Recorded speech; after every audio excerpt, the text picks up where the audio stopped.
တရေလေးလာ2026ဗုဒ္ဓဟူးနေ့အခါသမယဝဲတံဘောဒီကုတ်တကနီကဲမိတ်ဆက်တင်တန်းမှုဆရာတော်ဒေါက်တာအရှင်သူရိယဤပိုးရှလမ်းညွန်မိတ်ဆက်မှုဖြင့်ဤဓမ္မပဒကျမ်းကိုလေ့လာခြင်းကျူတိုရီယယ်အစိုင်းမင့်ကိုရေးသားခဲ့ပါသည်နံပါတ်1ကျမ်းအတိတ်ပဲဓမ္မပဒကျမ်းဟူသည်ဓမ္မဆိုသည်မှာနိဗ္ဗာန်ပဒဆိုသည်မှာကျင့်ဝတ်လမ်းစဉ်ဖြစ်သောကြောင့်နိဗ္ဗာန်သို့သွားရာကျင့်ဝတ်လမ်းစဉ်ဟူ၍အတိတ်ပဲရပါသည်တနည်းအားဖြင့်ဓမ္မဆိုသည်မှာတရားပဒဆိုသည်မှာပုတ်အစုများဖြစ်သောကြောင့်တရားတော်ပုတ်အစုများဟုအတိတ်ပဲရပါသည်ကျမ်းတည်ရှိသည့်နေရာဓမ္မပဒကျမ်းသည်သုတ်တန္တပိဋကအခုတ်တကနိကေတွင်ကျမ်း18ကျမ်းရှိသည့်အနေဒုတိယမြောက်ကျမ်းဖြစ်ပါသည်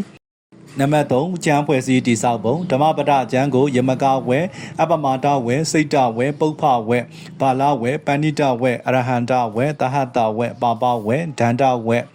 စရာဝဲအတ္တဝဲ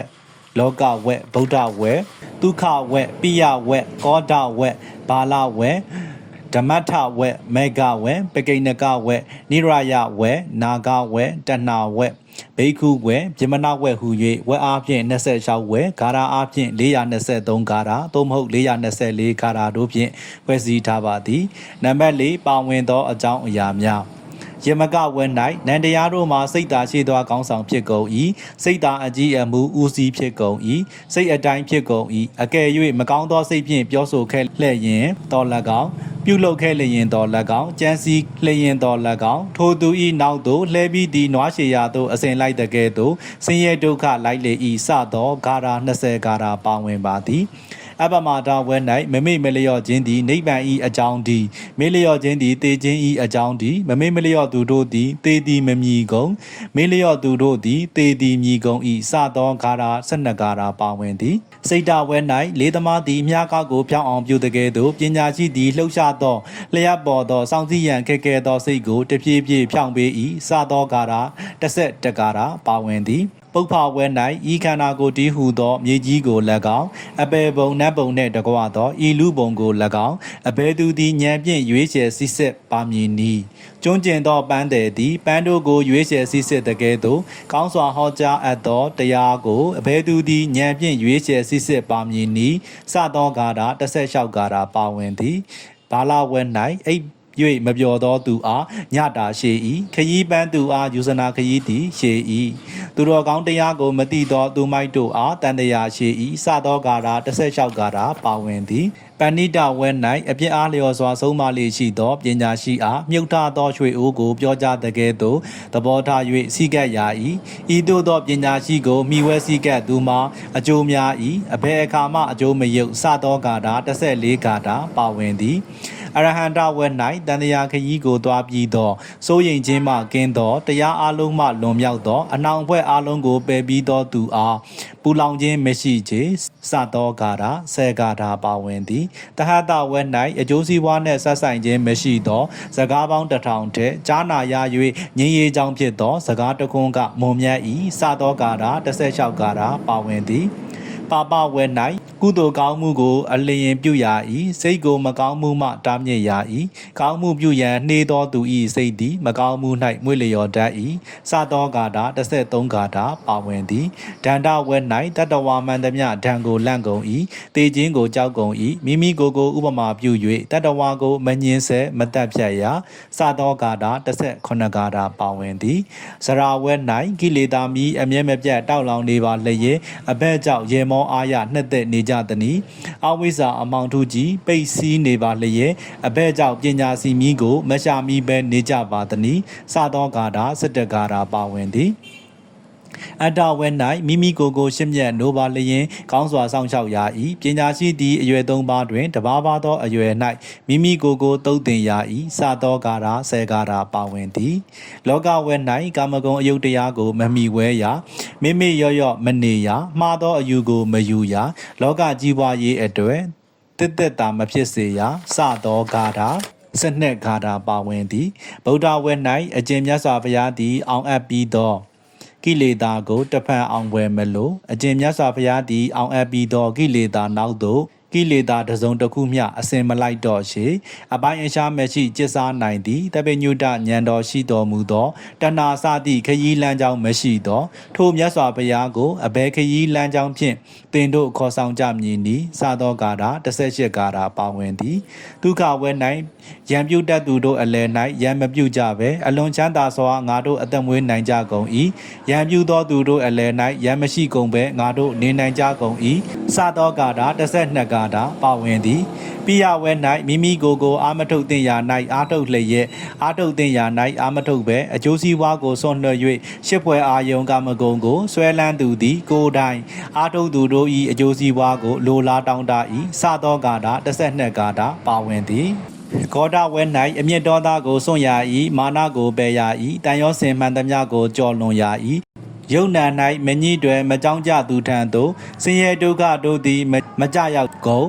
စသောကာတာ14ကာတာပါဝင်သည်ကောဒဝဲ၌အမျက်တော်သားကိုစွန့်ရ၏မာနကိုပယ်ရ၏တန်ရောစင်မှန်သမျှကိုကြော်လွန်ရ၏ယုံနာ၌မညှိတွယ်မကြောင်းကြသူထံသို့ဆင်းရဲဒုက္ခတို့သည်မကြရောက်ကုန်စသောကာတာ14ကာတာပါဝင်သည်မလဝဲ၌ဥပဒကတင်ဒီယခုအခါဖြော့တော်သောဖေ့၍လျော်ကဲ့သို့ဖြစ်ခဲ့ပြီးတေမင်းတမန်တို့သည်လည်းတင်ဤအနီး၌တည်ကုန်ပြီးဆုပ်ယုပ်ပစ္စည်းခြင်းဤအစဘဝအဆုံး၌လည်းတည်ခဲ့ပြီးသင်အားဘဝတစ်ပါးသို့သွားရန်ကောင်းမှုရိတ်ခါလည်းမရှိစသောကာတာ21ကာတာပါဝင်သည်ဓမ္မထဝဲ၌ဆုံးဖြတ်အပ်သောအမှုသဘောကိုနိုင်တဲ့စီနှင့်ဆုံးဖြတ်ခြင်းကြောင့်တရား၌တည်သောတရားသူကြီးမဟုတ်ပညာရှိသည်ဟုတ်မှန်သောအကြောင်းမဟုတ်မှန်သောအကြောင်းနှစ်ပါးစုံကိုစုံစမ်းမေးမြန်း၍ဆုံးဖြတ်ရ၏စသောကာတာ18ကာတာပါဝင်သည်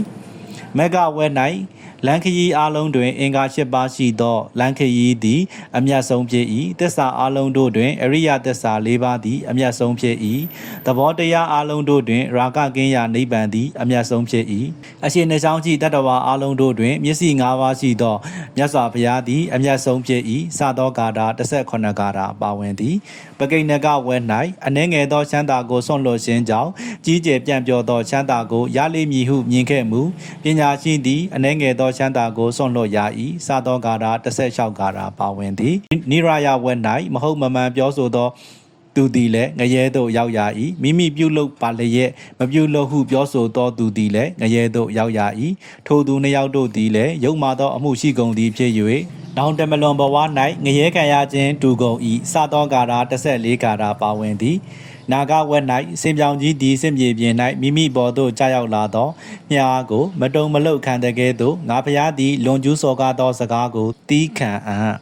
လောကီပုံသားလူများသည်လည်းသီလမရှိသည်သာသည်စသောကာတာ14ကာတာပါဝင်သည်တဏဝဲ၌မိမိလျော့ကျင့်သောတတ္တဝါအားမာလောနွယ်ကဲ့သို့တဏှာတိုးပွား၏တတိကိုအလိုရှိသောမြောက်သည်တော်တွင်၌တပင်မှတပင်ခုံလွှားကုသတကဲ့သို့ထိုတဏှာတိုးပွားသူသည်တဘဝမှတဘဝသို့ပြေးသွားရ၏စသောကာတာ26ကာတာပါဝင်သည်ဘေကုဝဲ၌အကုသိုလ်မဖြစ်စေရန်စကုဒွါရ၌စောင့်စည်းပိတ်ဆို့မှုသည်ကောင်း၏